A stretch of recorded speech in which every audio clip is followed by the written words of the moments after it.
Christmas Day, early 2000s. A fresh-faced Clemps was given a Game Boy Advance from Santa Dearest, and the days that followed were filled with joyous memories of feeling the worst travel sickness I've ever experienced in my life, and holding back on the childish urge to throw the handheld out of a car window for no reason whatsoever. Anyways, today I'll be talking about Golden Sun, and it turns out I'm really bad at segues. Woohoo! Now, despite owning this handheld, I didn't own too many games on it due to my family's financial circumstances.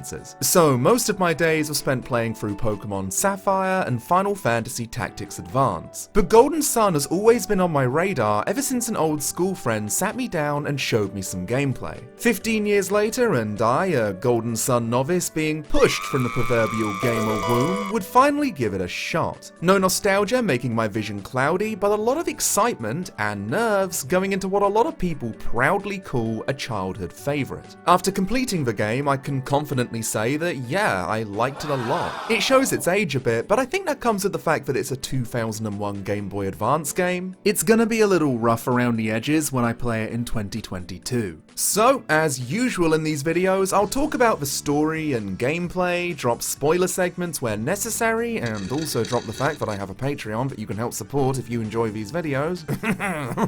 2022 is going to be a year of chunky 40+ hour JRPGs as content, so your continued support is greatly appreciated. Thank you so much. Right, now I'm going to dive into the story of the game, so if you want to avoid any spoilers, skip to this timecode. You know the drill. 3, 2, 1. Golden Sun starts off a little differently than some JRPGs. Our main hero and favourite member of the Super Smash Bros. Roster, Isaac, is rudely awakened by beloved mother who summons Master Hand to get your boy properly dressed and ready to escape the ongoing destruction of the MVP when it comes to the game's kill-to-death ratio. It's a rock! Isaac leaves his home and grabs his childhood friend, Garrett, and attempts to flee to safer ground. Along the way, they encounter a small drowning boy and his sister, Jenna, who is attempting to rescue him with her parents. The boys hurry to get some help, but run into the game's main antagonists, Jesse and James, who slap the boys' nuts so hard they're left incapacitated as the game's main villain is released from its shackles and wipes out Jenna's bloodline in one fell swoop. Jenna was never the same again. 3 years and 0 therapy later, and the effects of Boulder Barry have been folded neatly and kept stored away for potential bouts of future trauma. Isaac, now a 17-year-old boy, is training alongside his two friends in the art of synergy, something the villagers of Vale share as a talent and have seen demonstrated throughout the introduction. On their way to practice this talent with their teacher, Kraden, they bump into Jesse and James again, who are busy broadcasting their next scheme in the middle of the open with a megaphone, and surprise surprise, the party overhear. Instead of crushing them like before, they decide they aren't worth it and let them pass, allowing them to meet with Kraden. Now, this guy isn't exactly what I would call bad, he's just a bad influence. I don't think anyone can disagree with me here because he kind of instigates a lot of a plot's major points with his insatiable curiosity. He's a man who is fascinated with alchemy. Alchemy being the foundation of the synergy arts that the villagers can use. Jesse and James here, or as I should be calling them, Saturos and Minardi, want to release the elements of alchemy, those being fire, water, earth, and wind for an unknown purpose. And it seems like this isn't the first time they've attempted it. Their first attempt may have initiated a rockfall at the beginning of the game. They might have done this by accessing a forbidden location called Soul Sanctum, a place that even a great alchemy sage like Kraden is forbidden to enter. So what does Kraden do? He recruits 3 naive teenagers excited to learn more about their superpowers to help them all break in.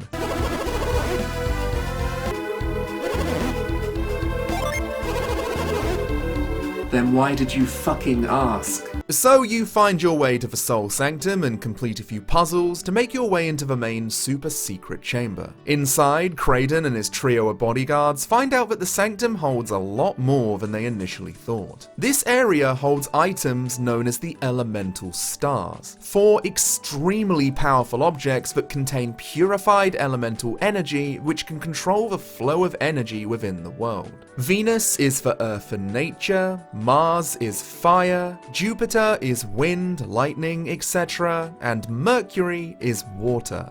Craydon, being quite the silly sausage, asks the two boys to collect them so he can, just look at them. So we collect a few of the stars, and shock horror, it's the baddies, accompanied by a mystery masked man. The mystery is short-lived, however, as he is forced to reveal himself as Felix, Jenna's brother. Oh my gosh. We hop around and deliver some of the stars to another mystery man named Alex. Now Alex is a douche, and the Sanctum agrees, triggering a gradual eruption of the mountain and releasing this funny round boy to reclaim the goods. Now put that thing back where it came from, or so help me! They decide to escape with whatever they have and take Jenna and Craydon hostage, since they need to make sure we'll hand over the star we're still holding on to, the Mars star. They make their getaway and leave Isaac and Garrett to hopefully make it out alive, as they need all of these elemental stars to ignite certain elemental lighthouses that are located around the world in order to, as previously stated, release the elements of alchemy for an unknown purpose.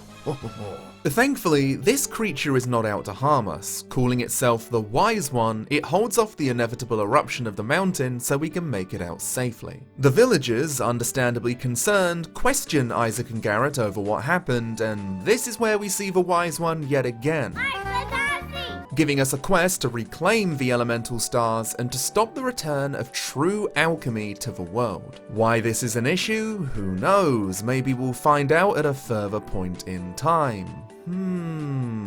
It needs to be said that I have a friend who is very passionate about Golden Sun, and she's feeding me a lot of information about the sequel, shoutouts to you. And so, like that, the village is spared from the mountain's wrath, and the villagers prepare to send off Isaac and Garrett on their long adventure to reclaim the stars. This is where Golden Sun truly begins, and along their adventure, they find more people with synergy powers to join their quest. One of those being Ivan, a young man who doesn't understand exactly what his powers even are. This implies that outside of the village of Vale, synergy has slowly been getting weaker and weaker with each passing generation, its knowledge gradually fading into time. Only people who are part of specific clans hold on to these abilities, such as Mia, your fourth party member who holds close ties to one of the game's antagonists, Alex, still a douchebag. Getting these characters is important since we need a Venus adept in order to access the Venus lighthouse,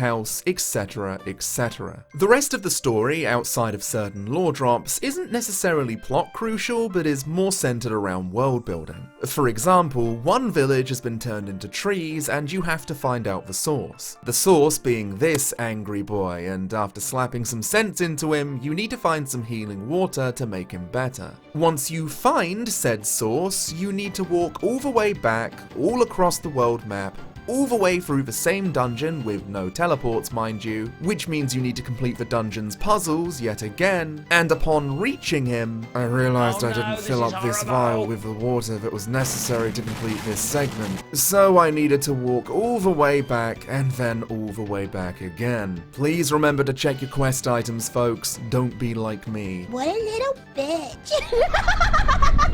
Other locations include a snowy village plagued with sickness where people are trapped in perpetual vibrating hell, Fushin Temple, a community of monks who give you an ability to make your adventures a little easier.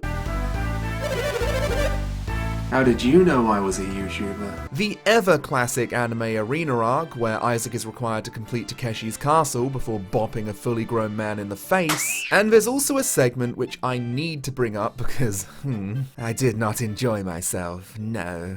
Fuck the boat. Basically, there's a point in the game where you're meant to jump on a boat and go from one end of the lake to the other. However, a bunch of monsters have been cooking up quite the stink and you're hired to stop them from attacking the oarsmen. But every time monsters jump onto the ship and incapacitate one of them, Isaac and friends are off having a coffee break, which means you need to talk to one of the tourists and have them take up the oarsman's place. You need to repeat this exact pattern 3 times before you fight the boss. All of this could have been avoided if you did your job and stayed with the oarsmen, you fucking Melvin. Golden Sun joins forces with Berserk as another great franchise where I find myself saying, please get off the boat. Moving on, We find ourselves searching for the merchant leader of a bustling city at one stage, and we stumble across him collapsed and invisible, until he isn't. This man, calling himself Babby, wants the party to travel to the mysterious city of Lemuria to collect a special draft that extends your lifespan. He had a suspiciously large stockpile of it before, but it has now been depleted. Your party, being a group of synergy adepts, might be able to make it to the island unharmed, as everyone else who has been sent has not been seen since. What your boy here is doing is setting up events that will happen in the sequel, Golden Sun: The Lost Age, which I'm really excited to try out. Something I came to realise whilst playing this game is it was made explicitly with a sequel in mind. Completing this game will only leave you with more questions, so crack open that wallet or Hey, what's that over there? Wow, One Piece sure is a fun series. Luffy and all of his pirate friends. Unrelated, of course. So why, oh why, do I say these words out of my mouth hole? Well, you see, when you finally catch up to Felix, Sachiros and Minardi, we're already at the final dungeon of the game, the Venus Lighthouse. They've abducted a character we barely have any idea about because the sequel needs them to have a Jupiter adept in order to access the Jupiter Lighthouse. And through a lengthy conversation, we find out that Felix has grown very fond of...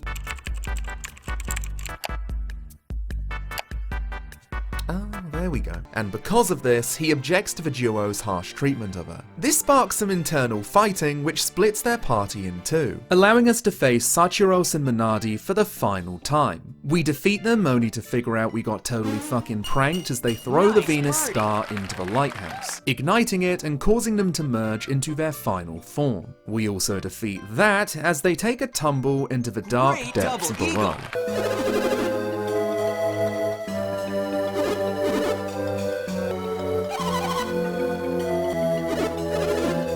Oh my god, so did I. This is where the game drops a very obvious to be continued. Jenna, Kraden, and Sheba go against their will with Felix and Alex to light the remaining lighthouses, and your party get on a ship prepared by Babby to pursue them. All of this will continue in Golden Sun: The Lost Age.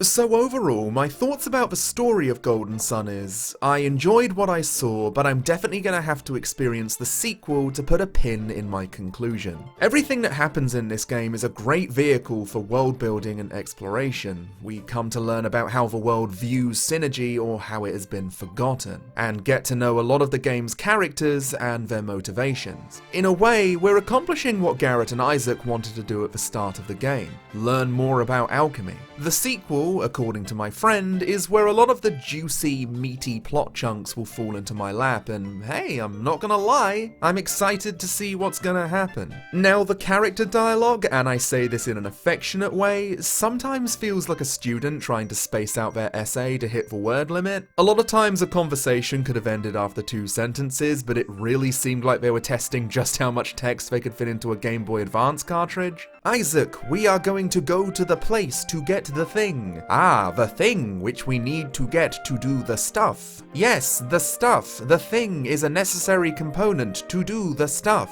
I too would also like to go with you to get the thing. Oh, right. The poison for Cusco. The poison chosen specially to kill Cusco. Cusco's poison. As I said though, it's affectionate. I didn't really mind it, and it could have been like this to drill it into your head about locations and goals, but I think this can also be neatly summed up as, I am a baby and can get impatient sometimes. Now, one part of a game that I really don't have many problems with whatsoever is the gameplay, which I felt was kinda super fun and great, so I guess it's time to talk about it, huh? Golden Sun starts off fairly typically for a JRPG. It's turn-based and you have certain abilities for each character. Fair enough. It's when you exit into the world map where things really start to get interesting. When the elemental stars were stolen, it released these creatures into the world. These are called Jinn, and are imperative to the gameplay, so you're gonna want to absorb this. Oh, Clemps, you big silly. I didn't mean that type of Jinn. Ah ha ha ha ha ha ha ha. Ha ha ha ha ha ha ha. These creatures will not only boost your stats when you equip them, but they can also change your job vocation the more you equip. Mixing and matching can cause unique spells and abilities to occur. You can also summon your Jinn in battle. You can attack with a certain element, you can heal yourself, you can buff your party and debuff your enemies. Enemies which, yes, looking at it with the eyes of someone in 2022 might look a little, dated. But what I think they were attempting to do at the time was really fucking cool. It looks like they took 3D models and rendered them to look 2D. If this is incorrect, please let me know. I tried looking for answers on Google, but for some reason the answers were really hard to find. Let me know in the comments. Anyways, whilst you do have skills that can achieve the same thing as these summons, the point of summoning your Jinn is to add to this meter. Say you call out 2 Mars Jinn. You'll note that the meter up here is counting how many Jinn of a particular element you've summoned. You then find a summon that requires 2 Mars tokens in the meter, which will allow you to have it assist you in battle for a single powerful attack. But if you hold off and continue to add more and more to this meter, you'll be able to summon even stronger allies. But there is a catch to this. Remember when I said equipping more and more Jinn to a character will give you a stat bonus as well as a potential job change? Summoning one of them in battle means they will be momentarily unequipped from you or be put on a cooldown. The only way to re-equip them in combat is to manually set them, which wastes a turn, or wait for them to automatically re-equip. This can also throw a wrench in your battle strategy, since not only will your stats decrease, but there's also a chance you'll change jobs as well. So that party-wide healing spell you were going to use to save yourself from an inevitable game over? Well, now you've changed jobs mid-battle. Unlucky for you, the move is gone. HE double hockey sticks for you, my friend. In the end, regular battles tended to be a little more spam attack to win, but the boss battles is where this Jinn juggling really began to shine. Having a character focus on healing, whilst I gradually built up to dropping an attack that would melt the flesh from my enemy's unsuspecting face.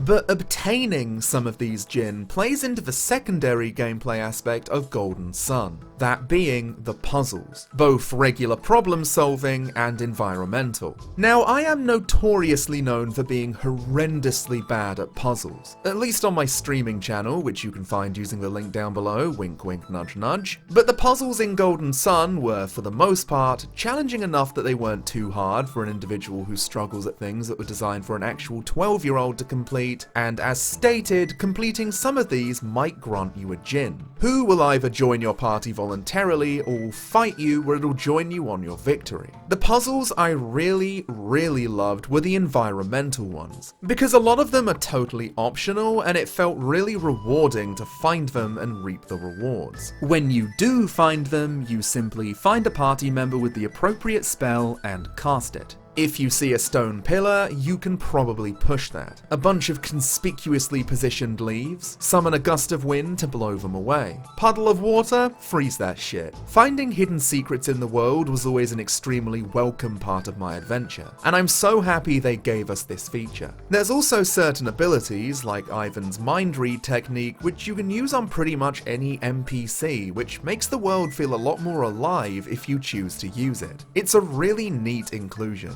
In the end, there's so much about Golden Sun to appreciate in 2022. Even if there are going to be elements which have been improved upon in other games over the years, or simply look a little crusty when you, like me, go into this with absolutely no nostalgia, but I think it's important to see past those things when examining a game of its time. And yeah, I still enjoyed myself regardless, and will probably enjoy another playthrough once I finish the second game. The world feels rich, certain tracks in the OST are probably going to be used in future videos, and the gameplay is by far my favourite thing about it, taking on a simple but inventive way to make turn-based combat feel new and unique to Golden Sun. As for recommendations, I'd say give it a go if it's always been something that has interested you, but if you're someone who doesn't like the idea of feeling bogged down by the limitations of age, then it's understandable. If you do decide to take the plunge though, I think you'll have a good time. I've been converted into a Golden Sun admirer after my 20 odd hours of playing through the game, and I really can't wait to see where the adventure will take me next. On that note, I'd like to take the time to thank some of my patrons, those being Nye,